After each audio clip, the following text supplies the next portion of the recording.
बिस्मिल्लाहिर्रहमानिर्रहीम अस्सलाम वालेकुम। Conformation of butane. तो हमें सबसे पहले ब्यूटेन का हम स्ट्रक्चर देखें तो जैसे प्रोपेन में यहाँ पर हाइड्रोजन था, यहाँ पे ब्यूटेन में एक जो है वो यहाँ पे क्या आ गया, मिथाइल ग्रुप, और एक मिथाइल ग्रुप हम इस कार्बन को ले रहे हैं। तो ये वाले दो कार्बन एटम जो है वो ये हमारे सेंट्रल है और इनके हमने स्ट्रक्चर बनाने हैं। तो अगर हम देखें कि ये कार्बन नंबर 1 है, ये 2 है, ये 3 और ये 4 वाला है, तो कार्बन 2 और 3 के दरमियान जो बॉन्ड है, ठीक है, और इन दोनों बॉन्ड के साथ एक एक मिथाइल ग्रुप है और दो दो हाइड्रोजन अटैच हैं। तो uh rotation about C2 and C3 bond form a number of conformation. तो जितने बार हम रोटेट करेंगे उतने ज़्यादा जो है यहाँ पे कन्फर्मेशन बन गए। आमतौर पे हम 60 डिग्री का लेते हैं, लेकिन अगर हम एक एक डिग्री की भी रोटेशन लें, ठीक है, एक एक डिग्री पे भी मॉलिक्यूल को रोटेट करते जाएं, तो हमारे पास उतने ज़्यादा स्ट्रक्चर बनेंगे।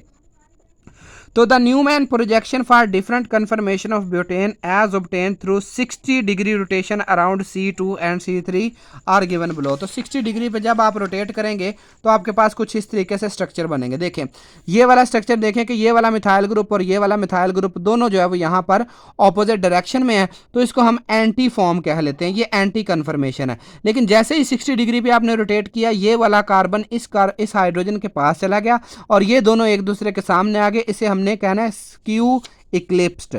ठीक है, जब मिथाइल ग्रुप और हाइड्रोजन दोनों आमने सामने हो तब हम इसे कहेंगे स्क्यू इक्लिप्स्ड। फिर रोटेशन की 60 डिग्री, तो अब ये वाला जो है वो यहां पर पहुंच गया, तो इसे हम कहेंगे स्क्यू स्टैगर्ड फॉर्म। ठीक है, ये स्क्यू स्टैगर्ड फॉर्म है और इसको दूसरा नाम जो है वो गोची भी कह सकते हैं।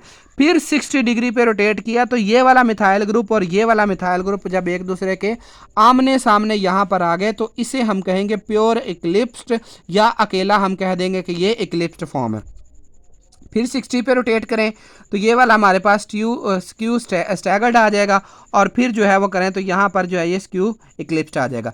तो एक बात जहन नशीन करें, देखें यहाँ पर दोनों कार्बन यानी कि दो मिथाइल ग्रुप दोनों ऑपोजिट हैं। अगर ये अबव द प्लेन है तो ये बिलो द प्लेन है। अबव द प्लेन कह लें कि ये वाला अगर बॉन्ड जो है वो हमारे पास सिग्मा बॉन्ड है जो कार्बन 2 और कार्बन 3 के दरमियान है, तो जो अबव द प्लेन है वो इस तरह से कार्बन लगा हुआ है और जो बिलो द प्लेन है वो इस तरीके से ऑपोजिट डायरेक्शन में लगा हुआ है, यानी कि एक इस तरीके से ऊपर है और एक इस तरीके से नीचे है।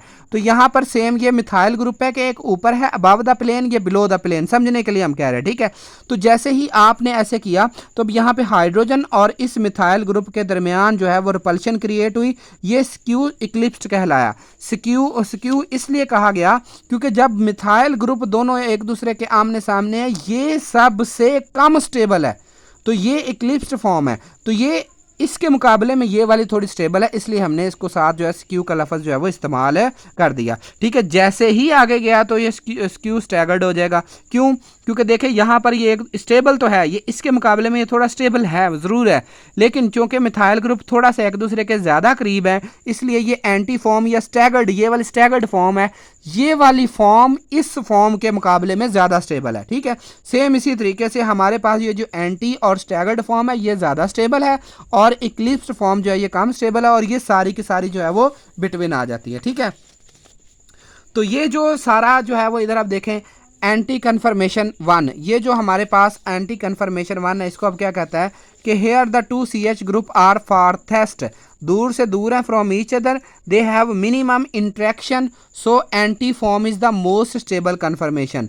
इक्लिप्स्ड कन्फर्मेशन ये वाली, here the methyl group on front carbon is exactly in front of methyl group on the rear carbon, जो पीछे वाला कार्बन है, ठीक है, ये जिसको हमने ये वाला कार्बन, ये जिस कार्बन के साथ ये जुड़ा है वो रेयर कार्बन है। ठीक है, तो rear carbon the two bulkier methyl group are very close to each other, तो this steric crowding cause van der Waals repulsion, the torsional strain and van der Waals repulsion together make it least stable. तो torsional strain और van der Waals repulsion जो है इनको बनाती है। अब skew symmetric कौन कौन से हैं, स्क्यू जो है वो कन्फर्मेशन कौन कौन से हैं। ठीक है, तो ये देखें ये वाला एक स्क्यू इक्लिप्स्ड है, एक ये वाला स्क्यू इक्लिप्स्ड है। ठीक है, इसके बाद ये वाले जो है ना स्क्यू स्टैगर्ड है। ठीक है, तो during the rotation carbon bond as one move from totally staggered to totally eclipsed, ये टोटली स्टैगर्ड है और ये वाला टोटली इक्लिप्स्ड है।